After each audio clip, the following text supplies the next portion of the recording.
Hey guys, good morning and welcome back to my channel. আশা কৰোঁ আপোনালোক সকলোৱে ভালে আছে। স্বাগতম আপোনালোকক মোৰ আন এটি vlog লৈ। So guys, আমি আছো এতিয়া বুদাপেষ্ট। So আজি হৈছে day 2। যোৱাকালি আমি ইমানেই ঘূৰিলো মানে বহুত বেছি ভাগৰ লাগিছে। এতিয়াও ভাগৰ লাগি আছে বাৰু। But আপোনালোকে জানে being a tourist you can't stay, you have to explore.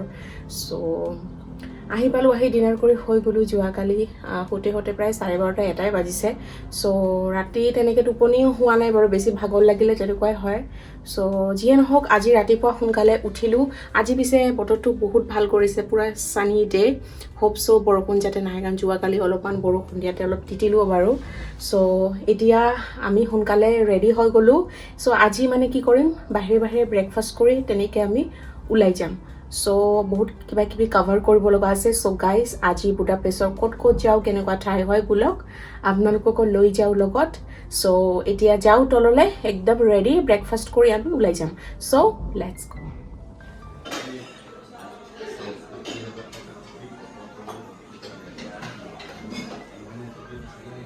So guys, এয়া ব্ৰেকফাষ্ট কৰিবলৈ বহি গৈছো পিছে ইয়াতে আহি মই ইমানে ক্ৰছং খাইছো নহয় একেদিন মানে এতিয়া ক্ৰছং দেখিলে মোৰ আমনিয়ে লগা হৈছে সো এয়া ব্ৰেকফাষ্ট খাই মেলি আমি ওলাই পৰিলো এক্সপ্লোৰ কৰিবৰ বাবে আৰু এয়া হৈছে বুদাপেষ্ট আই আৰু এতিয়া মই আহিছো বুদাপেষ্ট পাৰ্লিয়ামেন্ট বিল্ডিংৰ সাইডত এই বিল্ডিংটো হাংগাৰীৰ মোস্ট আইকনিক ল্যান্ডমাৰ্ক বুলি কোৱা হয় বাহিৰত আপোনালোকে দেখিব একদম huge building it's like a palace Danube ৰিভাৰৰ পাৰত এই এৰিয়াটো কোৱাইট স্কিনিক হয় many people walk here take pictures enjoy the river bridge and personally মই ক'ব গ'লে এই জেগাটো মৰ্নিঙৰ ডে টাইমে ভাল পাওঁ বিকজ লাইটিংটো পাৰফেক্ট হয় যোৱাকালি আহিছিলো সন্ধিয়াত বাট মোৰ ডে টাইমৰে বেছি ভাল লাগিছে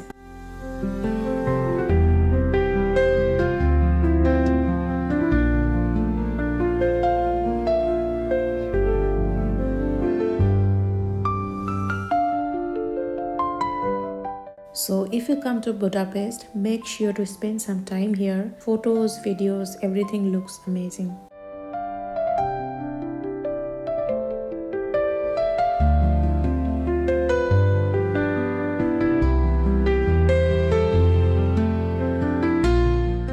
আৰু এখন হৈছে পাৰ্লিয়ামেন্টৰ ওচৰতে থকা এখন গাৰ্ডেন ইয়াতে ধুনীয়াকৈ আপোনালোকে টাইম স্পেন্ড কৰিব পাৰিব আৰু ল'ৰা ছোৱালীবিলাকে ইয়াতে খেলি থকা দেখা যায়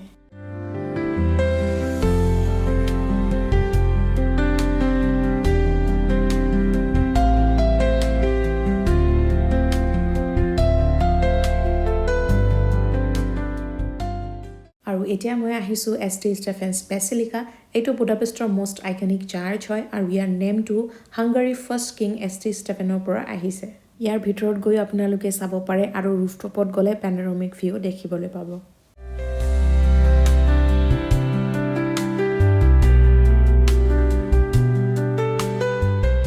So guys, এইটো এটা খুব ইন্টাৰেষ্টিং বস্তু দেখিলো যেহেতু আইসক্ৰীম খাইয়ে থাকো বাট এনেকুৱা আইসক্ৰীম প্ৰথমবাৰ দেখিলো খুব ধুনীয়াকৈ গোলাপৰ পাহি ডিজাইনত এনেকুৱা আইসক্ৰীম বনাই দিয়ে সো ময়ো ট্ৰাই কৰি চালো এয়া হৈছে চকলেট পিস্তাচিও আৰু ৰ'জ তিনিটা ফ্লেভাৰ খুব ধুনীয়া লাগিলে So guys, বুলকচোন আজি ইভিনিং এখন নতুন কেফে এক্সপ্লোৰ কৰো in Budapest new York cafe in Budapest এই কেফেটোৰ বিষয়ে বহুত কিবা কিবি শুনিছো আৰু ইয়াৰ ইণ্টেৰিয়ৰ ইমানেই ধুনীয়া দেখিব মানে মই স্ক্ৰীনত দেখিছো আৰু ভাবিছো যে বুদাপেষ্ট গ'লে এই কেফেটোত নিশ্চয় যাব লাগিব সো আজি সময় সুযোগ মিলিছে গতিকে এয়া ৰেডি হৈ গলো বুলকচোন চাও কেফেটো কেনেকুৱা হয় so let's go So guys, এয়া মই আহিছো new York cafe in Budapest and this is the most beautiful cafe in the world.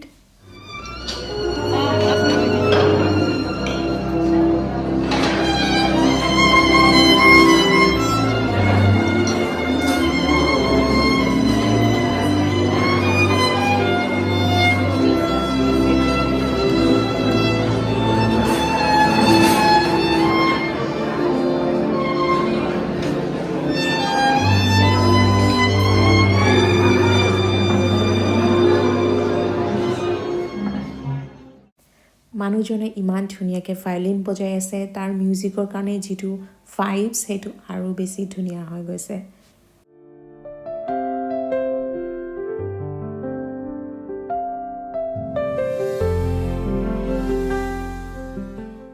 আৰু গাইজ এয়া আপোনালোকে দেখিছে চিলিঙত গোল্ডেন ডিজাইনছ পেইণ্টিংছ চেণ্ডেলিয়াৰ্ছ একদম যেন পুৰা royal palace So guys, if you visit Budapest, New York Café is a must visit for photos and for the Royal European Cafe experience.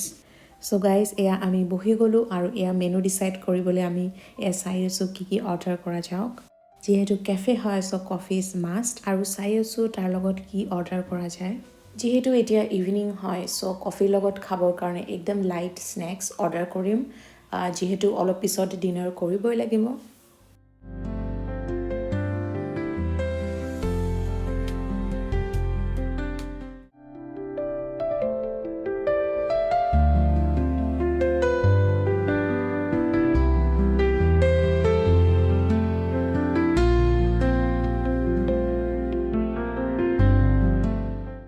So yeah, my order ahi gol moi order korisilo cold coffee with vanilla ice cream. Yeah, hoise chocolate sponge cake. Yeah, hoise homemade focaccia bread with hummus, cheese, baba ganoush, and yeah 24 karat gold espresso.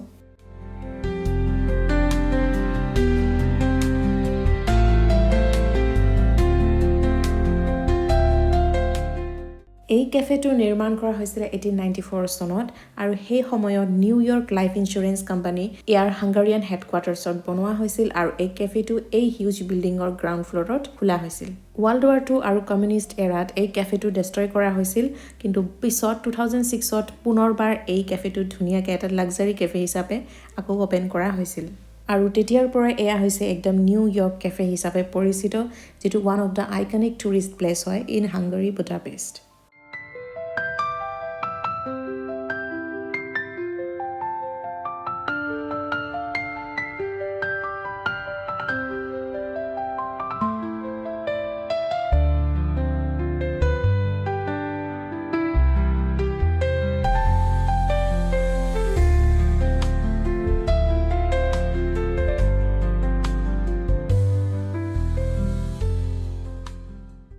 So etia cafe পৰা ওলাই আমি গৈ আছো Budapest state opera হাউস এই opera হাউসটো হাংগাৰীৰ most beautiful buildings-ৰ এটা part হয় আৰু এইটো নিৰ্মাণ কৰা হৈছিল 1884 চনত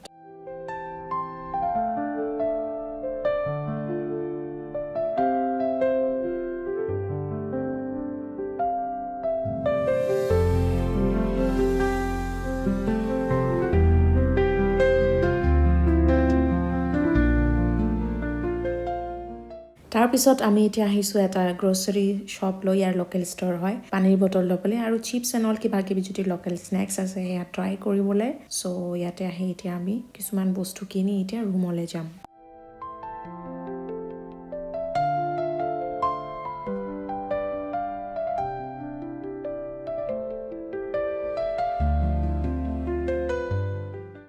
সো এয়াৰ ৰুমত আহি পালো এতিয়া বাজিছে ইভিনিং 8টা So guys, কেনেকুৱা লাগিলে আপোনালোকক কেফেটো নিশ্চয় জনাব কমেন্ট কৰি মানে মই হসাকে কৈছো এক্সপেৰিয়েন্সটো ইমান ভাল লাগিলে প্ৰথমবাৰৰ কাৰণে গলো আৰু নাজানো আপোনালোকে স্ক্ৰিনত কিমানখিনি ভাল দেখিছে বাট ইন ৰিয়েল ইমান গৰ্জিয়াছ কেফে মানে এটমস্ফিয়াৰটো খুবেই লাইক ৰয়েল ভাইবছ এটা দিয়ে বাৰু অলপমান এক্সপেন্সিভ হয় আমি যি অৰ্ডাৰ কৰিলো অলপমান এক্সপেন্সিভ হয় বাৰু but once in a lifetime is okay যেহেতু মোৰ বহুত দিনৰ পৰা মানে মই চাই আছিলো যাবৰ ইচ্ছা আছিলে সো তেনেকৈ গ'লো আৰু এবাৰ লাইফ এক্সপেৰিয়েন্স কৰিবৰ কাৰণে আৰু এই এক্সপেৰিয়েন্সটো একদম ৱৰ্থ ইট হয় গাইজ বাৰু যিয়ে নহওক এতিয়া আমি ৰুমলৈ আহিলোঁ অপেৰা হাউচ গ'লোঁ অপেৰা হাউচৰ পৰা পানীৰ বটল কিবা কিবি লৈ আহিলোঁ আৰু এতিয়া ৰুমত আহিছোঁ আহি অলপ ৰেষ্ট ল'ম তাৰপিছত আমি ৰাতি যিটো ইয়াৰ নাইট লাইফ হয় ৰুইন বাৰ বুদাপেষ্টৰ ফেমাছ সো আমি ভাবিছোঁ তাতে গৈ পিনে এবাৰ এক্সপেৰিয়েন্স কৰোঁ কেনেকুৱা হয় আৰু বুদাপেষ্ট নাইট লাইফো কেনেকুৱা হয় সো যেহেতু ইণ্ডিয়াত থাকোঁতে ক্লাব বাৰ্ছ এইবিলাক তেনেকৈ যোৱা নাছিলোঁ বাট কেতিয়াবা ইয়াৰ ফ্ৰেণ্ডছৰ লগত হৈ যায় আৰু প্লেন সো আফটাৰ ছ' মেনি ইয়াৰ্ছ ক্লাব যিটো কালচাৰ হয় আজি বুদাপেষ্টত মানে এক্সপ্ল'ৰ কৰিম সো তালৈকে আপোনালোকক নিশ্চয় লৈ যাম বাৰু গতিকে এতিয়া অলপ ৰেষ্ট লওঁ তাৰপিছত আমি ফ্ৰেছ হৈ ৰাতি 9:30-10টা মানত ওলাই দিম যিহেতু তেতিয়াহে সময়টো মানে পিক টাইম হয় ভিৰ হয় সো আপোনালোকক লৈ যাম কেনেকুৱা হয় নিশ্চয় দেখুৱাম বাৰু সো এতিয়া অলপ ৰেষ্ট লওঁ তাৰপিছত আমি ওলাই দিম So guys, এতিয়া আমি আহিছোঁ ৰুইন বাৰ ইন বুদাপেষ্ট। এইটো হৈছে বাহিৰৰ দৃশ্যটো। এইটো নিৰ্মাণ কৰা হৈছিলে 2002।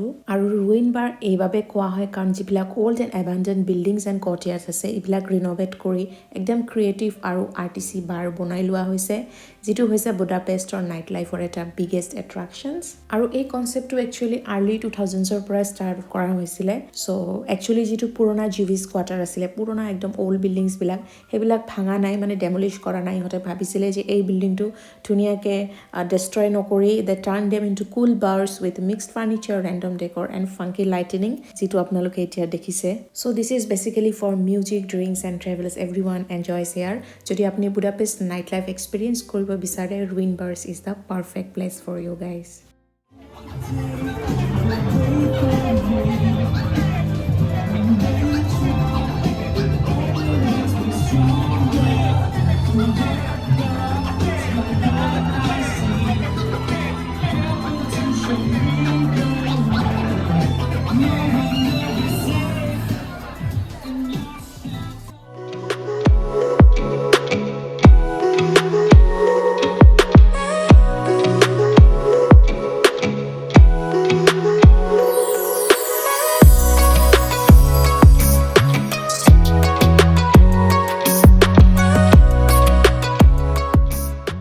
চ' এতিয়া আমাৰ সময় হৈছে হোটেললৈ উভতি যোৱাৰ। যিহেতু ৰুইন বাৰ্ছত কেনেকৈ সময় গ'ল গমেই নাপালোঁ। এতিয়া যিহেতু ৰাতি হৈছে, চ' আমি ভাবিলোঁ যে খোৱা পেকিং কৰি লৈ যাওঁ আৰু ৰুমত গৈ আমি খাম। চ' এয়া প্ৰায় দোকান বন্ধ হৈছিলে ওচৰে পাজৰে, চ' গৈ কিনে কাবাবে ল'লোঁ।